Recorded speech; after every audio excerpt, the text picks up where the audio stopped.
Apakah Nabi Muhammad SAW pernah melihat Allah? Jawabannya kita bisa uraikan dari intisari bagaimana penyampaian wahyu oleh Ibnul Qayyim. Baik, penyampaian wahyu yang paling dekat dengan Allah Subhanahu wa Ta'ala terjadi di saat Mi'raj Nabi Muhammad SAW ke Sidratil Muntaha.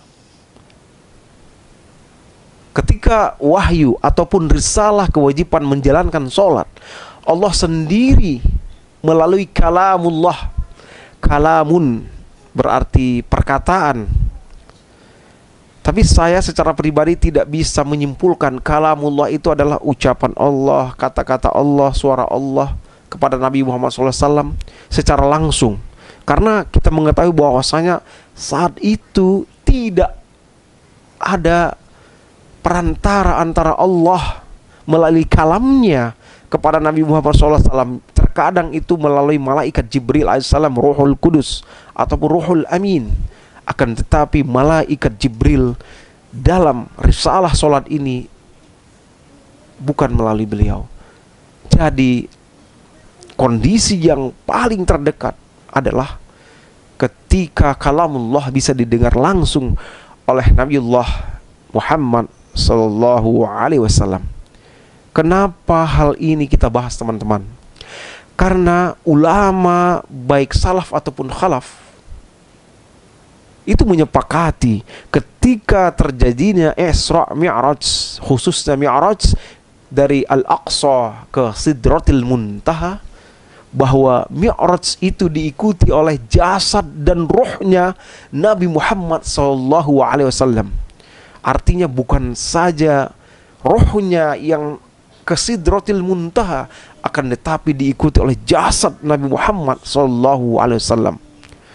Sungguh peristiwa ini menjadikan pemicu bahwasanya letak daripada akhirat itu benar-benar nyata.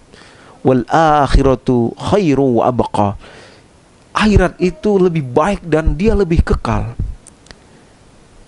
Jasad kita, kesenangan yang ada, yang kita rasakan melalui jasad kita, melalui zahir kita, itu pun bisa kita rasakan nantinya di yaumil akhir dan khususnya di Jannatul Firdaus.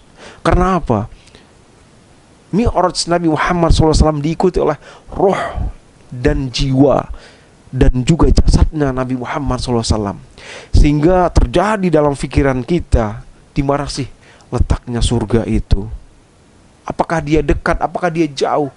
Ternyata yang membedakan dunia yang kita duduki saat ini dengan akhirat adalah hanya dimensi tempat, medium ataupun perantara.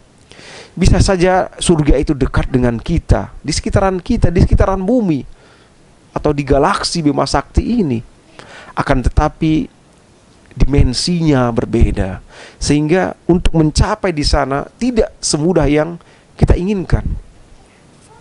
Sidratil Muntaha, kenapa manusia bisa sampai ke sana dengan jasadnya? Kita ingat, tatkala kita menaiki pesawat, kita memasuki pintu pesawat, kemudian lalu berangkat, kemudian sekitar 10 jam ataupun 13 jam kemudian kita sudah sampai di kota Jeddah, Arab Saudi. Nah, jasad kita ini bisa ditransfer, bisa dipindahkan antara satu tempat ke tempat lain. Hanya saja mungkin dimensinya yang kita bisa tidak tembus. Makanya di dalam film-film animasi ataupun film-film fantasi Hollywood itu sering terjadi ketika seorang beralih dari dimensi yang dunia biasa ke dimensi lain ataupun dimensi masa depan ataupun masa silam, maka ada satu lorong waktu atau lorong tempat yang dia tembus dengan energi yang kuat, maka di situ dia sampai ke tempatnya.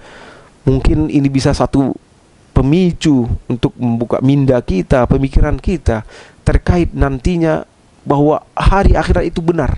Jasad kita pun bisa merasakan kenikmatan di hari akhirat, dan tentunya akhirat itu ada di sana, surga Al-Firdaus.